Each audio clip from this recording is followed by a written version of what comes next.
సిరిసిల్ల అనే ఊరిలో సత్తన్న అనే ఒక రైతుకు రాము ఇంకా కిషన్ అనే ఇద్దరు కొడుకులు ఉండేవారు.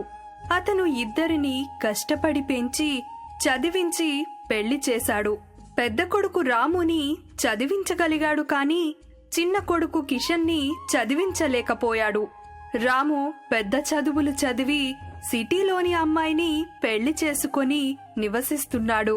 సత్తన్న చిన్న కొడుకుని చదివించలేకపోయాడు, కాని తనతో తీసుకువెళ్లి పొలం పనిని నేర్పించాడు. అదే ఊరిలో అమ్మాయిని చూసి పెళ్లి చేస్తాడు.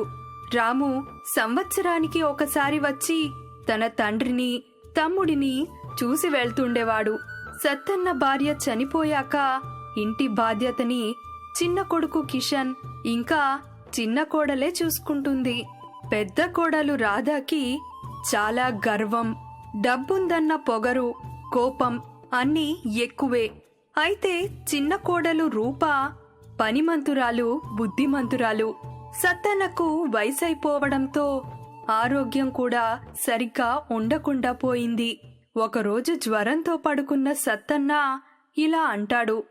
కిషన్, ఇలా రా. చెప్పండి బాపు. ఏమీ లేదు కిషన్, ఒక్కసారి రమ్మని అన్నయ్యకి కబురు పంపు, చూడాలనుంది. అలాగే బాపు. అలా కిషన్ అన్నయ్యకు కబురు పంపుతాడు. మరునాడు పొద్దున్నే రాము తన భార్యతో ఊరికి వస్తాడు. తండ్రిని చూసి ఇలా అంటాడు. ఏంటి బాపు, అలా అర్జెంటుగా రమ్మన్నారు?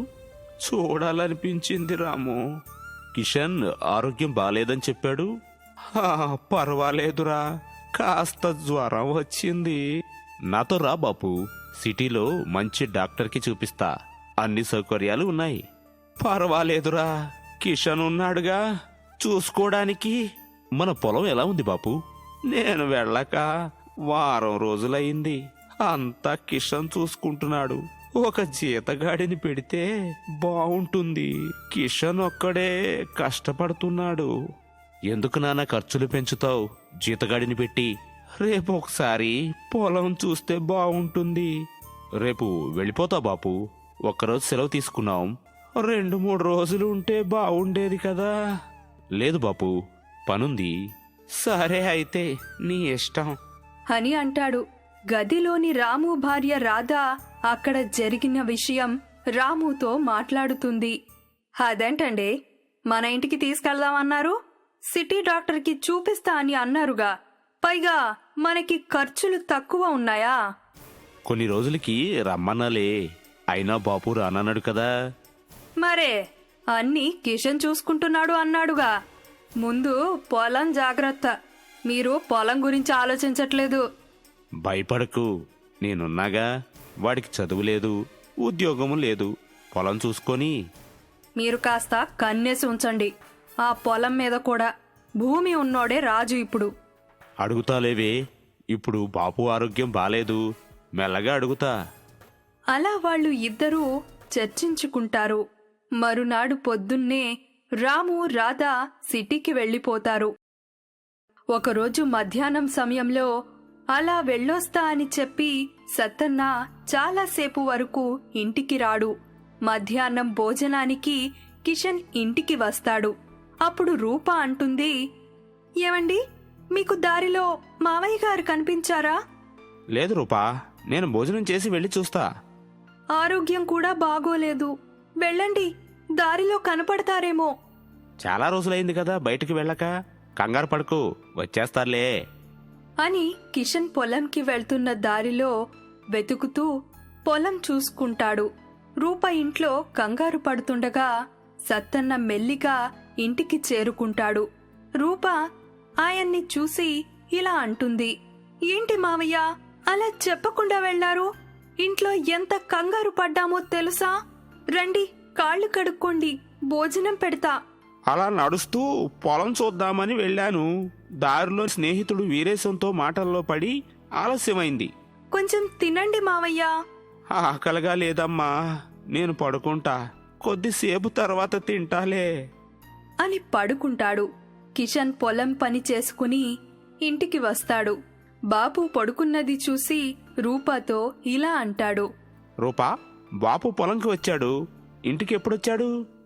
మీరు వెళ్ళాక గంట తరువాత వచ్చారండి. ఏమైనా తిన్నాడా? లేదండి, మీతో తింటాడేమో. లేపండి. కిషన్ తన బాబుని లేపడానికి ముట్టుకోగా సత్తన్న ఒళ్ళంతా జ్వరంతో కాలుతోంది. అయ్యో, బాపు ఒళ్ళు కాలుతుంది. నేను త్వరగా వెళ్ళి వైద్యుణ్ణి తీసుకొస్తా అని కిషన్ వెళ్లి వైద్యుడిని తెస్తాడు. వైద్యుడు సత్తన్న ప్రాణం పోయిందని చెప్తాడు. కిషన్ అన్నయ్య రాముకి కబురు పంపుతాడు, త్వరగా రమ్మని. రాము తండ్రి శవంలా పడి ఉండడం చూసి ఇలా అంటాడు. నేను సిటీలో పెద్ద డాక్టర్కి చూపిస్తా అన్నాను, వినలేదు. చూడు ఏమైందో. మామూలుగా జ్వరం అనుకున్నా అన్నయ్య. అలా పొలం వరకు ఒక్కరే వెళ్లి వచ్చారు. అప్పుడు బాగానే ఉన్నారు. అయిపోయిందేదో అయిపోయింది, ముందు చెయ్యాల్సింది చూడండి అని జరగాల్సిన కార్యక్రమాలు అయిపోయాక అందరూ కూర్చుని మధ్యాహ్నం భోజనం చేస్తుండగా రాము ఇలా అంటాడు. సాయంత్రం మేము సిటీకి వెళ్ళిపోతాం. 2 రోజులుండి వెళ్ళన్నయ్యా. లేదు, ఇప్పటికే చాలా సెలవులయ్యాయి, పనుంది. బాపు లేడని రాకుండా ఉండకు, అప్పుడప్పుడు వస్తుండన్నయ్యా. అది సరేగాని పొలం సంగతేంటి? అది మన ఇద్దరి ఆస్తి, పంచుకుంటే బావుంటుంది. ఎలా పంచుకుంటారు? నాకేం తెలీదన్నయ్యా. బాపు కూడా నాకేం చెప్పలేదు, నన్ను చూసుకోమన్నాడు. అది నాకు కావాలి, నా వాటా నేను తీసుకుంటా. నా పొట్ట నింపుకోవడానికి ఉన్నది అదొక్కటే అన్నయ్యా. అది ఎలా చేయాలో చూసుకుంటాలే. రాము ఇంకా రాధ ఇద్దరూ వెళ్లి గదిలో మాట్లాడుకుంటారు. ఆ పొలం మొత్తం మన పేరును రాయించుకోండి. నిజమే, వాడికి చదువు రాదు. పొలం మన పేరును చేసుకుని వాళ్ళిద్దరినీ సిటీలో మన ఇంట్లో ఉంచుకుందాం. మంచి మాట చెప్పారు. మన పెద్ద ఇంట్లో పని వాళ్లకు ఖర్చవుతుంది. వాళ్ళు మన ఇంట్లో పని వాళ్లలా పడుంటారు. నిజమే, మన వాళ్ళు పనివాళ్లలా ఉంటే జాగ్రత్తగా చూసుకుంటారు. వాడు ఒప్పుకుంటాడా? సంతకం చేయించాలిగా. చదువు రానివాడు చదివేం సంతకం పెట్టడు. పెట్టించుకోండి. పెట్టించుకున్నా వాళ్ళు మనతో రావడానికి ఒప్పుకుంటారా? అద్దింట్లో ఉంటున్నారు, పొలం పోతే మనమే దిక్కు, వాళ్లే వస్తారు. నిజమే, అయితే అలాగే చేద్దాం అని ఇద్దరు ఆలోచించుకొని వాళ్ళ ఇద్దరిని కూర్చోబెట్టి ఏం చెయ్యాలో నిర్ణయించుకుందామని వాళ్లతో చెప్తాడు. కిషన్, నాకు తెలిసిన న్యాయవాది నా స్నేహితుడే. అలాగే అన్నయ్య, నీ ఇష్టం. కిషన్ ఇంకా రూప వట్టి అమాయకులు, ఏం తెలియదు. వాళ్ళు రాము తన వాటా తీసుకుంటున్నారు అనుకుంటున్నారు. రాము కిషన్ని పిలిచి ఇలా అడుగుతాడు. మన పొలం పత్రాలు ఎక్కడున్నాయి కిషన్? బాపు నీకే ఇచ్చాడు అనుకున్నా అన్నయ్య. ఏమంటున్నావు కిషన్? నా దగ్గర ఏ పత్రాలు లేవు. బాపు నాకు కూడా ఇవ్వలేదు. రూపా, వెతుకు, ఎక్కడ పెట్టారో. రాధ కూడా వెతుకుతూ కంగారు పడుతుంది. అలా అందరూ వెతుకుతున్న సమయంలో సత్తన్న స్నేహితుడు వీరేశం ఇంటికి వస్తాడు. కిషన్, ఎలా ఉన్నావు బాబు? బాపు గురించి విన్నా. సమయానికి నేను ఊర్లో లేకుంటి. పర్వాలేదు తాత. వీరేశం వచ్చింది చూసి కూడా రాము అసలు పట్టించుకోడు. అది చూసి వీరేశం రాముని అడుగుతాడు. ఏం రాము, ఆ కంగారు? ఏం లేదు తాత. రాధ మనసులో అనుకుంటుంది, ఇప్పుడే రావాలా ఈ తాత? కూర్చోండి తాత, చాయ్ తెస్తా. రూపాకి బుద్ధి లేదు, చాయ్ పెడతానంటుంది వెతక్కుండా. అలా వీరేశం చాయ్ తాగుతూ కిషన్తో అంటాడు. బాబు, కిషన్, మీ బాపు నీకు ఈ పత్రాలు ఇవ్వమన్నాడు. ఏం పత్రాలు తాత? అవి మీ పొలం పత్రాలు. అవే మేం వెతుకుతున్నాం. మీ దగ్గరికి ఎలా వచ్చాయి? సత్తన్న పొలం కిషన్ పేరున చేయించమని నాకిచ్చాడు. అవి నిన్న నా చేతికి వచ్చాయి, ఇద్దామని వచ్చా.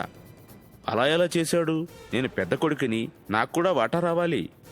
నువ్వు సిటీలో బాగున్నావు, సొంత ఇంట్లో ఉంటున్నావు, అన్ని సౌకర్యాలు ఉన్నాయి. కిషన్ గురించి సత్తన్న ఆలోచించాడు. కిషన్ని చదివించలేకపోయా అని నాతో చెప్పి బాధపడ్డాడు.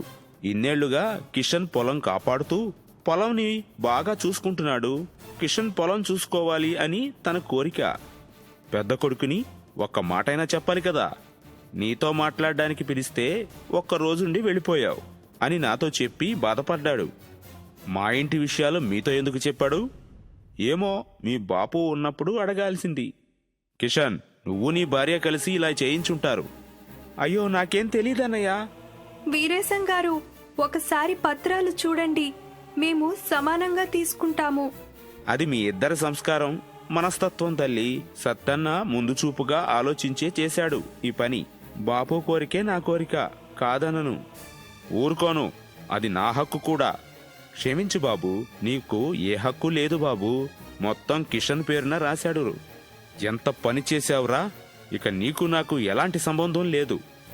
మనకు విలువ లేనప్పుడు ఇంకా ఇక్కడెందుకున్నాం, రండి వెళదాం అని వాళ్ళిద్దరూ కోపంగా సిటీకి వెళ్ళిపోతారు. కిషన్ ఇంకా రూప ఆనందంగా పొలం చూసుకుంటూ కష్టపడి సొంత ఇల్లు కట్టుకొని సంతోషంగా ఉంటారు.